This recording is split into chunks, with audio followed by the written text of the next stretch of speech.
Hello and welcome to our shed. My mom's working and has a meeting, so I have to be quiet in the house, and my little brother's doing school downstairs, so there's no option really in the house. I want to discuss my obsession with school and when it started, how it occurred. So I have test anxiety, like very, very bad test anxiety, to the point where I cannot understand the questions to the point of not understanding the words. I have to say them out loud. I have to configure what the sentence means. And this all started, let me give a quick rundown of my life. So, elementary school, I don't actually remember anything outside of school. I could not tell you what I did after school, other than guitar lessons. And then 5th grade, I had a lot of activities after school, which was acting, gymnastics, etc., which is really not important. But elementary school was already the most important thing in our lives, meaning my brothers and me. My mom was an extremely hard worker in elementary school, high school, and college. And then when she moved to America, she got a PhD, and my father followed her to America, and he also got a PhD. So they're both very much into academics. My father less so, because he was kind of like a delinquent or whatever. So they really stressed the importance from a young age. And my grandmas as in my grandma and my great aunt, they were also academics. My grandma was a teacher and my great aunt was a dermatologist. Over the summer, when we would visit my family in Serbia, every day it was necessary for us to spend an hour doing math and an hour doing English, among other subjects, which were miscellaneous. We, from a very young age, stressed you have to learn, you have to study, etc.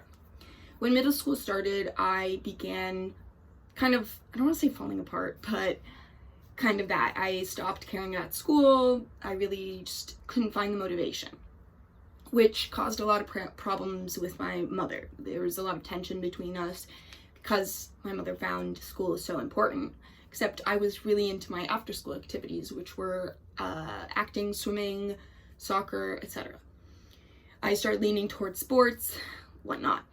But the amount of tension this caused my mother to start keeping track of what I was doing, where she would sit next to me and have me do math. Then freshman year started and I was on the right track, but then I again stopped really caring about school. And the thing about that was, what I didn't realize was, when I had no after school activities, when I wasn't doing anything, the extra time I had, all the empty time, caused issues. I just didn't feel the motivation to do anything by not having my schedule filled. When I started track towards the end of the year, and when I started track, I started noticing an improvement in my grades, because I would be doing that until late, and then I'd be like, okay, well now I can't procrastinate because I don't have enough time to procrastinate. So that's when I started realizing that what I needed to do was fill my schedule. So sophomore year, I joined our art and literature magazine, which started to improve my grades. I started studying more, but it started increasing my anxiety when it came to school, because there was such a stress on school that at my home life, at my school, because it was a very highly competitive school, and I was in the accelerated classes. So I feel like that is self-explanatory. Then it culminated in junior year. Junior year is when I really started panicking, because junior year, as if you're from America, you know, junior year is the most important year of high school. You have to stack up on APs, you have to do all these things. And I became the leader of the art and literature magazine. And that became my passion. I would be at school until 7 or 8 p.m., which is, my school ended at 3 p.m. So I would be working for 4 to 5 hours on the Ivy, which is the name of our magazine. And I found that right afterwards, I needed a break where I would go home and I would eat. But then right after, I had the capability to start doing my work. And one way I did this is I started organizing my time by creating schedules. And I know it's very difficult to start doing that. It's very difficult to sit down and be like, okay, I need to make a schedule and I need to stick to it. So I started by making easy schedules where I'd only separate like a certain amount of time, like half an hour to just studying every day. And an hour for doing schoolwork or whatnot. Every other lunch I would use to do homework and study, and then the other one I would spend with my friends. This started helping me with my grades to the point that I had a 3.99 GPA junior year. And I realized that also participating in class, etc., really showed my teachers that I cared about the class, which showed that even though my test results weren't the best because of my test anxiety, I was able to show that I really did care about the class. And I would sometimes come after class and talk to the teachers and ask them for help. I started putting down stars, like putting down questions during the lessons to figure out what I did not understand. And I always did notes by hand. That helps a lot. It helps you retain information a lot. So after that, started senior year. First half of senior year, I really did the most, tried really hard. I had my club, but I was also doing a couple volunteer things, and I was on the board for our library, which was mostly weekend stuff. So I always designated either Friday or Saturday to hang out with my friends. So if it was Saturday, I would sit down after school on Friday and do all my homework so that I could relax more so over the weekend. This really helped me. By having a day blocked out where I knew I wouldn't have to do schoolwork, calmed me down because I knew that I would have a relaxation period. So second half of senior year, I did not do anything. I'm not gonna lie. I really started not participating, just like really not putting the effort that I used to put in. Thing is, when I say I was a bad student in certain portions, because of the amount of stress that was put on schoolwork, I maintained let's say like a B average. And then college started. The amount of free time in college destroyed me. It was extremely hard for me to do my work. It was extremely hard for me to just go to classes, etc.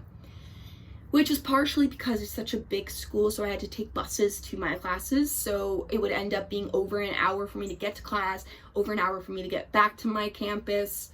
It was just a lot. The thing is, I was doing a communications major last year, and I found that quite easy.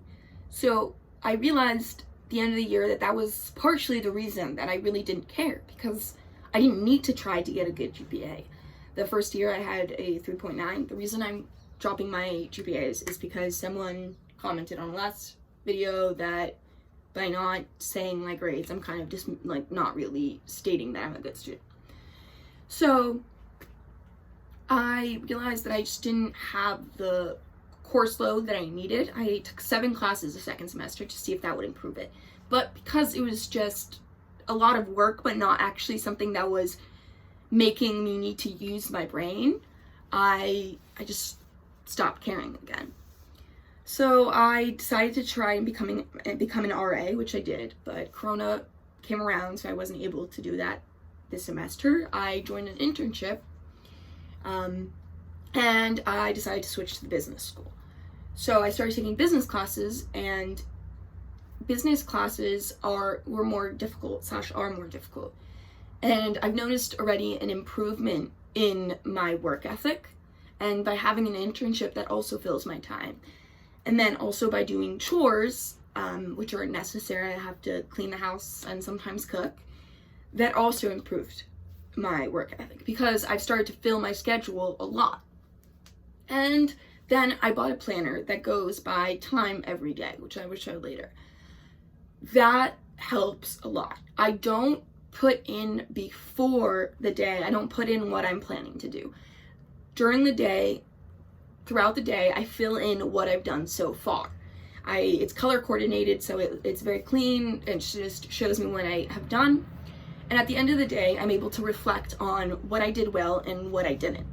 So when I have a huge chunk of time that I just spent on TV, the next day I start feeling guilty and I'm like, okay, today I need to really study. We have had internet issues, among other things, which started pushing me downwards. That was an issue. I'm currently trying to improve again, but it is a difficult road. And I'm saying this because I seem very collected. As from my old videos, from just my GPA, it seems like I have my shit together. But I don't at all.